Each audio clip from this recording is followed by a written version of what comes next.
In Surah 29, verse 46, the Quran commands Muslims to say to Christians, "We believe in what has been revealed to us and in what has been revealed to you. Our God and your God is one, and to Him we submit." Yet many Muslims say something very different to Christians. They say, "We don't believe in your book because it's been corrupted, and your God is a false God."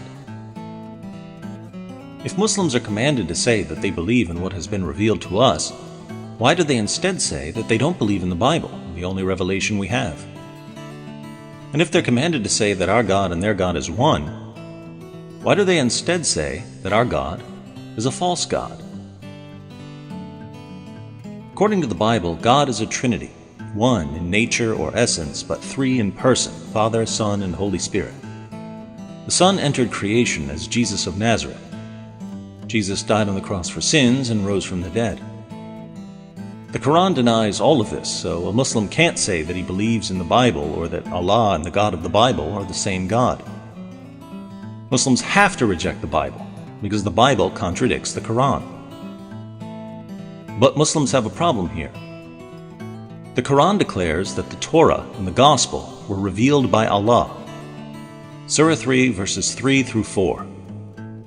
He has revealed to you the book with truth, verifying that which is before it. And He revealed the Torah and the Gospel aforetime, a guidance for the people. And He sent the Quran. So Allah revealed the Torah and the Gospel as a guidance. But our Muslim friends tell us that Allah couldn't protect the Torah and the Gospel, and that both revelations were corrupted by men. What Allah sent to guide people ended up misguiding people, convincing Christians that God is a Trinity and that Jesus died on the cross for sins.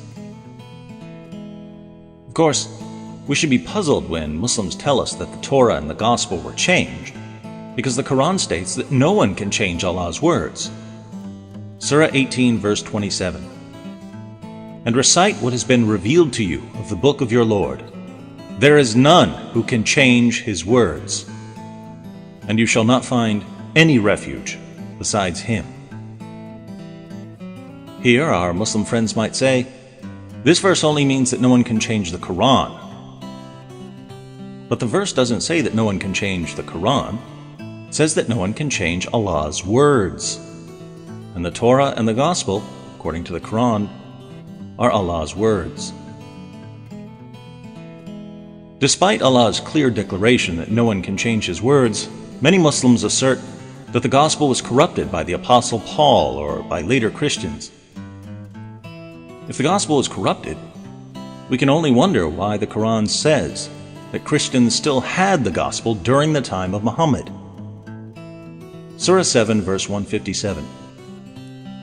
Those who follow the messenger, the unlettered prophet, whom they find mentioned in their own scriptures, in the Torah and the Gospel, it is they who will prosper.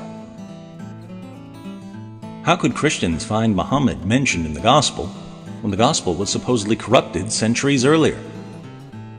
Is Allah saying that we find Muhammad mentioned in our corrupted scriptures? But we don't find Muhammad mentioned in our scriptures at all, except as part of a general warning about false prophets who come to lead people away from the Gospel. And if we did find Muhammad mentioned in our scriptures, how would we know that this wasn't one of the corrupted parts?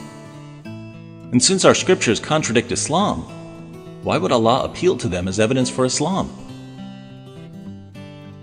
But Allah goes much further than this. He commands Christians to judge by the Gospel. Surah 5, verse 47. Let the people of the Gospel judge by what Allah hath revealed therein. If any do fail to judge by the light of what Allah hath revealed, they are no better than those who rebel. Why does Allah command us to judge by a corrupt book? The only Gospel we have contradicts Islam, so in order to obey Allah's command, we would have to judge by the Gospel and conclude that Islam is false. Allah continues along these same lines in Surah 5, verse 68. Say, O people of the book, you have no ground to stand upon unless you stand fast by the Torah, the Gospel, and all the revelation that has come to you from your Lord. Why would Allah tell us that we have no ground to stand upon unless we stand upon a corrupt book? If the gospel has been corrupted, wouldn't Allah just tell us to get rid of it and believe in the Quran?